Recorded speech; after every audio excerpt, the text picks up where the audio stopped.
Hi everyone, Greg Heilman with the Sound on Stage. Today we're going behind the curtain with a cast of thousands here to talk about Vietgone, which is a co-production between Pork Filled Productions and SIS Productions, opening at the Theater off Jackson on August 9th and running through August 24th. It's a play written by Qui Nguyen and has come to the attention of Pork Filled Productions, and I'm going to turn it over to Roger Tang, who is joining us, the executive director of Pork Filled. We've also joined here by Kathy Hsieh, who is the executive co-executive producer at SIS Productions.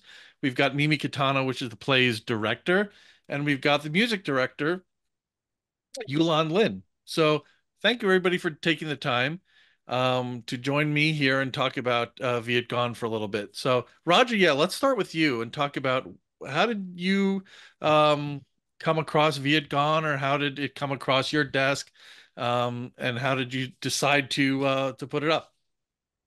Well, it doesn't.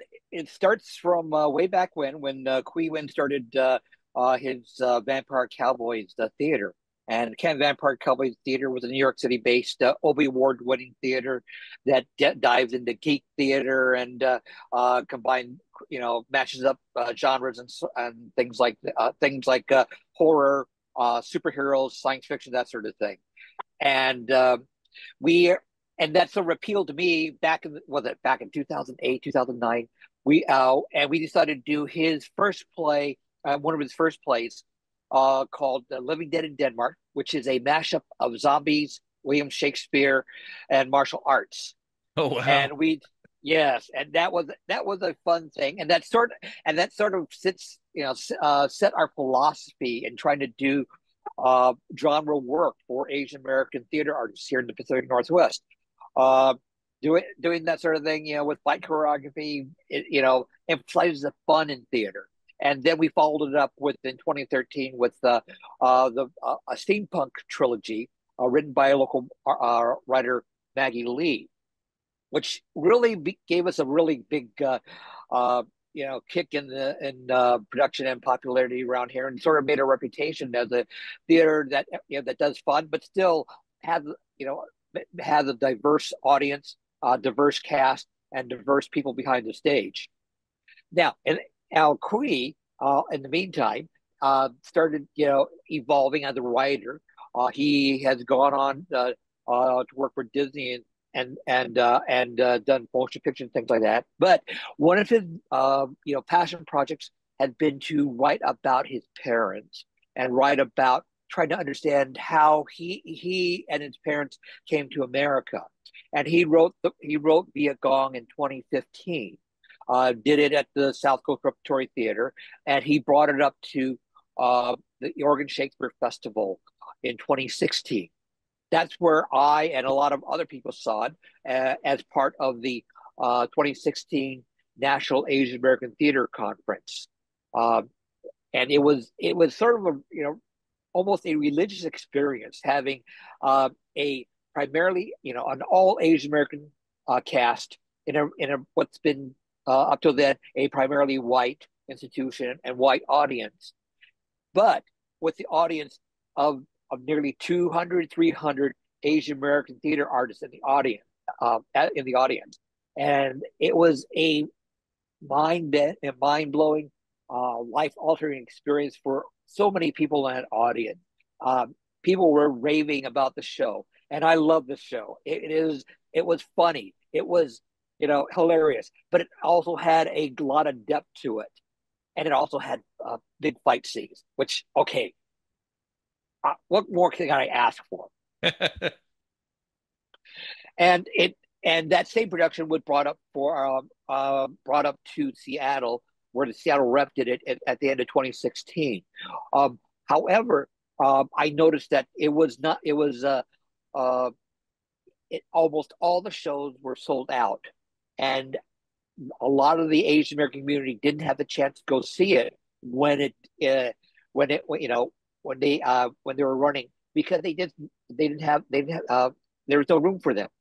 So I kept it in the back of my head and say, well, if I ever had a chance to do it again, bring it up. But I might, I think it'd be a good thing to give people a chance to go see it, actually see it.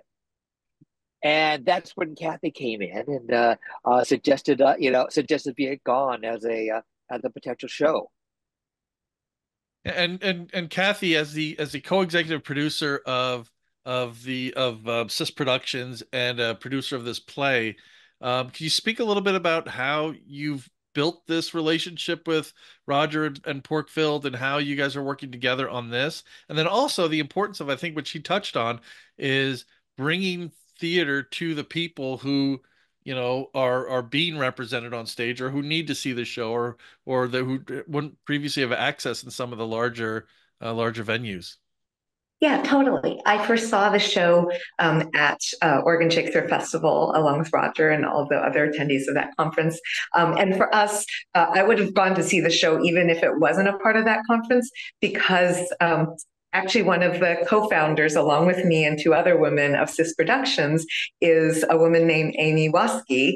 And Amy happens to be one of the actors that was in the Oregon Shakespeare production of Vietgone. And so I go to see all of her shows down there. Saw it, loved it. She came up with the production when it was done at the Seattle Repertory Theater.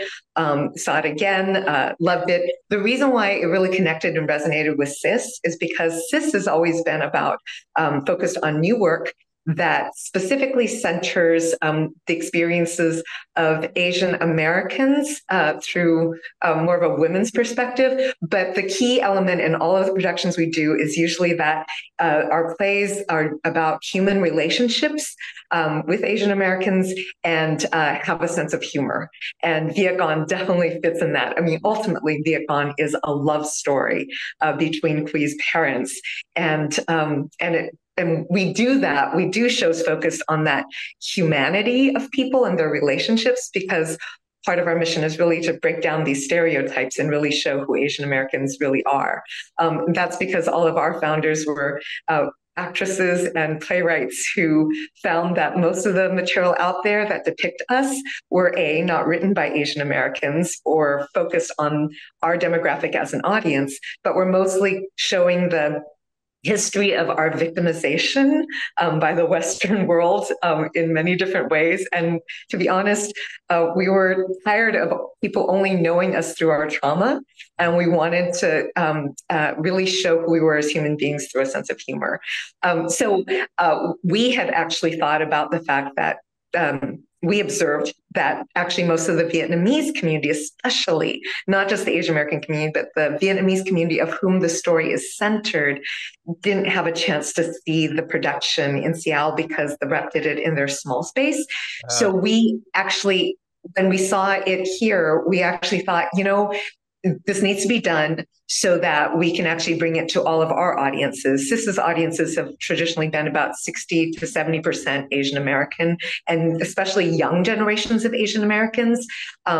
And so we wanted to make sure that they knew this story because what we loved about the story so much is it actually breaks down a lot of the stereotypes of who we, even as Asian Americans growing up in this country, think of our own parents. We think of them as immigrants, foreigners. And so this is a great play that really makes us actually connect more with our parents because they were born in another country speaking a different language than we were. So there is actually an intergenerational divide that often happens with second generation Asian Americans in this country, and felt that this would be a great vehicle to help bridge that divide as well as create more humanistic portrayals of Asian Americans for the general public and be an opportunity for representation for the Asian Americans that exist here. Now, Roger is actually the literary manager for SIS Productions. He's sometimes we jokingly say we're the SIS gals and a guy, and Roger is that guy. So whenever I'm looking for rights to a script, I always reach out to Roger and go, hey, it's been enough years since the rep did Vietgone here. We're thinking of that as a possibility for a future season.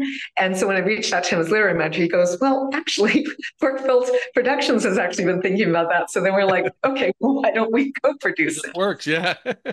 Well, I think you answered about five or six of my follow-up questions there, so no, that's quite all right. Mimi, I have a question for you. Mimi Katano is the director of the show. Um, So if this is mostly an autobiographical piece from Qui, um, when preparing for your work as director and producing a vision for it as you saw it, did you do any other research outside of just reading the script to learn more about his relationship with his parents and or himself?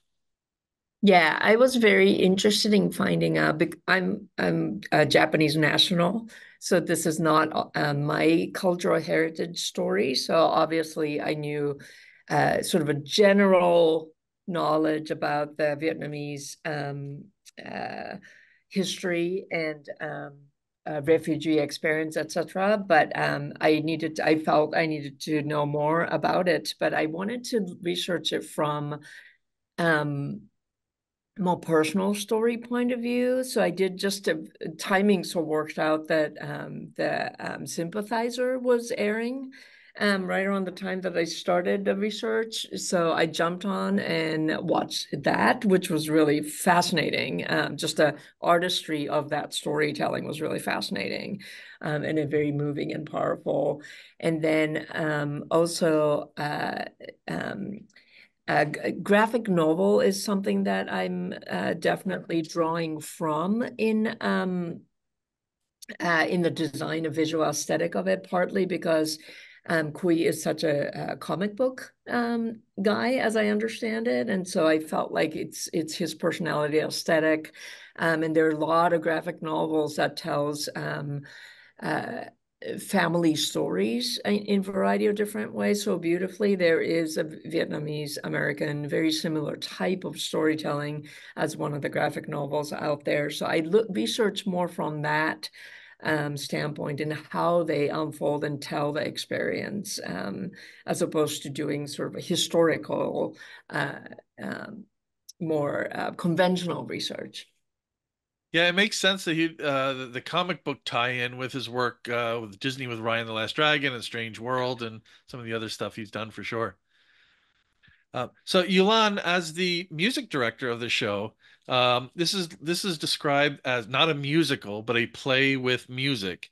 So I want to know, like, I'd like to understand your process for uh, developing the music for this show, the accompaniment, how you work with that. Do you work with Mimi and the rest of the creative team closely? How did you the work the music into this?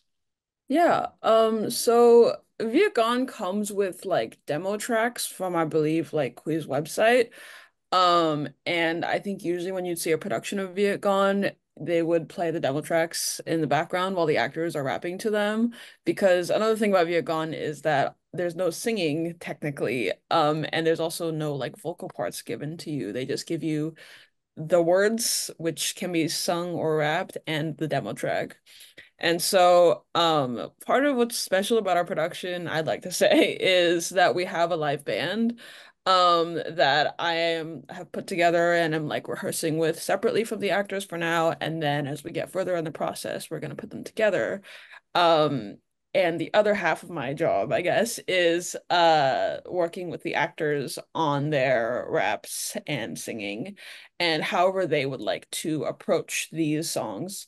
I am not a rapper and I don't have much of a hip hop background, so we also have a rap consultant. His name is Giassi, coming in to like help our actors out with flow and stuff. And so a lot of the music in these demo tracks and in Vietgone is very like influenced by hip hop and by funk, and just because I think Kui like grew up in I think Arkansas Uh-huh. and grew up around a lot of like this hip hop culture and so was really influenced by it and brought it into his work. And so yeah, that's the music has been really interesting to work with because it's not like my home base of music, but also as like a theater artist and musician in general, it's been like a really cool thing to like work with both sides in this very theatrical way, but also in music that is not very like traditionally theatrical at all. Yeah, well, I will always take, and I've said this in some of my reviews, that I will always take a live band or orchestra over canned music Yeah. any day of the week. It Yeah. adds so much character and depth to a show. So I really appreciate that you guys are going in that direction. I was really excited when I was brought on board because that was part of the vision from day one. So, yeah. One of the other things about the show, and I think Roger, you alluded to this before, is the fight sequences that are in it. I assume that you have a stage combat director. Could you tell me a little bit about who that is and how that's been coming along? That's been that's a role filled by Jasmine Lomax. She's been They, yeah, they, they have been um, they have been uh, a choreographer for a lot of different theaters in the area. They've worked with us before in the past in both intimacy and fight. And I think it's kind of like a cool thing to be bringing bringing them back into the uh, Pork Fill's fold to be able to work with us. Now I have that quite a few of us have uh, actually have flight training. The stage managers and the production manager, and even Yulan, the music director, has some flight training. They're certified stage combatants. That's left over from a couple of productions that we've done in the past. But I think having that skill sprinkled out throughout the staff and the cast is going to make it for a fun evening. Great, yeah. Well, so Yulan can use the stage combat training to make sure everybody's in line with the music and all that. So Yeah, I'll be Exactly. fighting there people might for the even music. be there might even be some surprise stuff that the band does in those fight oh, sequences too. okay, something else to keep an eye out for. So Mimi, here's another question for you. So the way I read about the shows, there's some time jumping in that goes between the um, evacuation of Saigon and present day, and I was wondering how you approach that. Did Kui write a lot of that into the script that allows you to get an idea of how to stage that, or have you tried to figure out unique ways? Because I've seen time jumping work and not work in productions. Right, definitely. That's something that we have talked about in a production meeting from the get-go to make sure that the audience can follow where we are. I mean, it is helpful in the script as it indicated that projection will tell you where they are and what year they are. And so we're definitely doing that. But aside from that, some of the work that I've done with the actors is to really for us to understand the structure and the spine of the story. And really, for this one, the spine is the road trip between two best friends. That is the vertical line that goes through the play, which works backwards from everything else that's happening.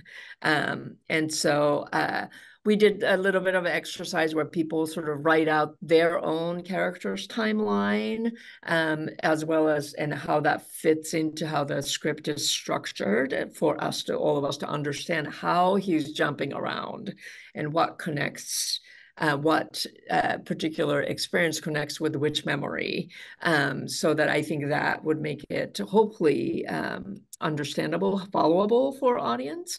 That's from the acting standpoint. And then from the design aesthetic standpoint, we have been talking with designers about developing some very loose color motif to each storyline. So the road trip being one color motif, Kwan's past being another, and Tong's past being something else. And then sort of like that, I think the color palettes that we talked about, the two colors put together makes a nice sunset color because they meet in the middle. And so that's like whether people notice that or not, but there is a little bit of intention behind it to track. Great. And the cast is how big is the cast? It is a cast of 5 with a few understudies people as well. There's the romantic lead, Kwan, the actor who plays Kwan stays as Kwan throughout, and the other 4 play various different characters. The actor who plays Tong most of the time is Tong, but the 3 others play all kinds of different wacky characters. One in particular tends to play predominantly white people. very stereotypical white people, which is kind of, again, like fun in a way. That's kind of, making fun of perhaps older materials where the Asian people were portrayed in a very stereotypical manner. So the comedy in that is quite biting and enjoyable. Oh, great. So yeah, it sounds like there's a lot to like about this: music, rap, stage combat, comedy. Um, what I'd like to get an idea from, and I'll let each of you decide which part of this question you'd like to answer. The first part of it is what you hope people are going to take away from this or learn from it, and maybe also what have you learned by putting this together. Now, you haven't, opened yet, so you're still in the midst of the production process. But what have you learned that maybe has surprised you along the way?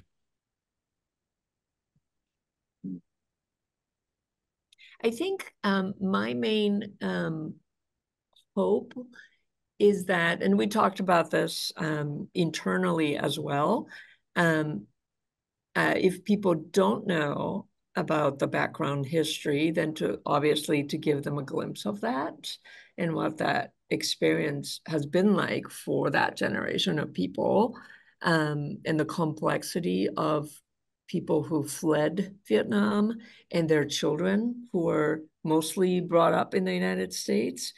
But then at the end of the day, it is a human relationship, human story. It's a love story. There's a parent-child dynamic that is relatable for most anybody. Banter and little fights that occur between mother, daughter, etc. And so to like Kathy's point is to understand that we are different, but very also similar. And that we have kind of a universal language when it comes to falling in love and figuring out relationships. Excellent. Yeah, I what I love so much about this script is that each of the characters does actually break many of the stereotypes of how Asians and Asian Americans have been portrayed in this country. And like each one specifically, I could go on and on about each of the different characters and how it breaks the standard stereotype. These are not like the mild minorities that oftentimes Asian Americans are depicted as, but there's so much that they have that is really cool and exciting. So I think it'll be really refreshing for both Asian Americans and non-Asian Americans to see. As I mentioned before, that intergenerational thing, these are his parents. And especially during the pandemic, there was such an increase in anti-Asian hate crimes, specifically against elders in our community, because they're often seen as weak foreigners, not a part of this country. And when you see the depictions of his parents here, it reminds us all that they were young once. They had feelings and desires, and they made mistakes, and they had problems with their parents. And it will just, I hope it just makes people go away wanting to actually call their mom or dad and just have a conversation and find out, like, how did you two meet, and what were you like when you were growing up, and all of those questions that sometimes lots of us don't even think about, but that our parents are humans too. So not just the race inequity or the classism that's depicted in this piece, but also just the fact that we and our own parents and our family relationships, that it might help us see them differently. Anyone see their parents differently. That's an interesting thing you bring up, and especially now as we're in the midst of this presidential election where we've got these older people, and you see a lot of people devaluing them because of their age. It's important to understand the humanity that you're kind of ignoring when you do that. Yes. Yes, it is just a tremendous to see that so much nuance and such subtlety and such complexity in the characterizations, both on a personal basis and on a political basis in each of these characters. I mean, you could probably if you wanted to, you could stuff one character in the proto-feminist one, and you stick another one into the the gung ho military one. But no, there's more. They're more than that. The play forces you to think of them in from various different angles to be make sense of who they are and how they relate to each other, why they relate to each other that way, and why they might fall in love, and why they might have why they're they have a relationship with their best friends or their mother. Um, I think for me, it was it was just amazing for me to learn about some of the cultural background behind the characters in South Vietnam, the differences, the cultural differences between North and South Vietnam that contributed to the conflict. Uh, that was one of my big learning points about there. But I just hope, I think there's enough there for anybody to come in there, uh, to learn something new while they're being entertained. Yeah, and there's a lot of these things that aren't, I don't, and the thought crossed my mind when I watched Cambodian Rock Band earlier this Yeah, season.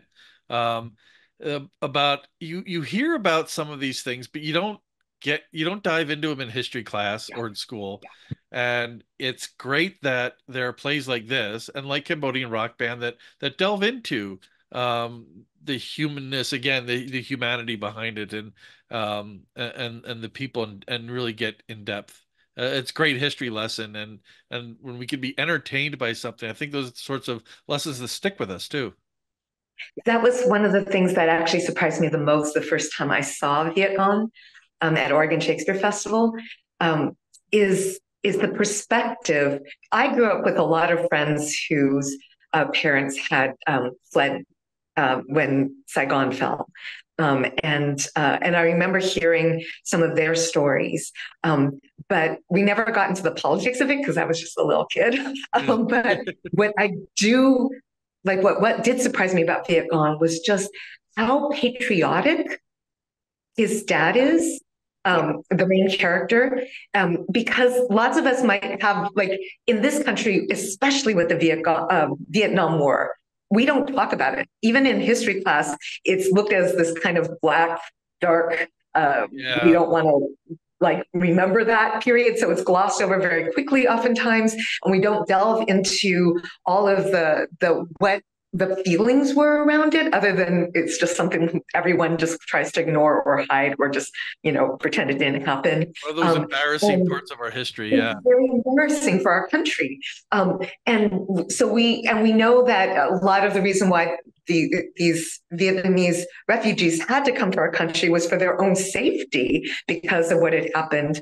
But this story really highlights how now this is just one story, right? There's a yeah, lot of perspectives, but that it is not an isolated story, but that many of the people who were in Vietnam who fought for the South, the non-communists, when they came to this country, there were a number of them that came that were very patriotic to this country because they actually saw that America was actually on the same side with them.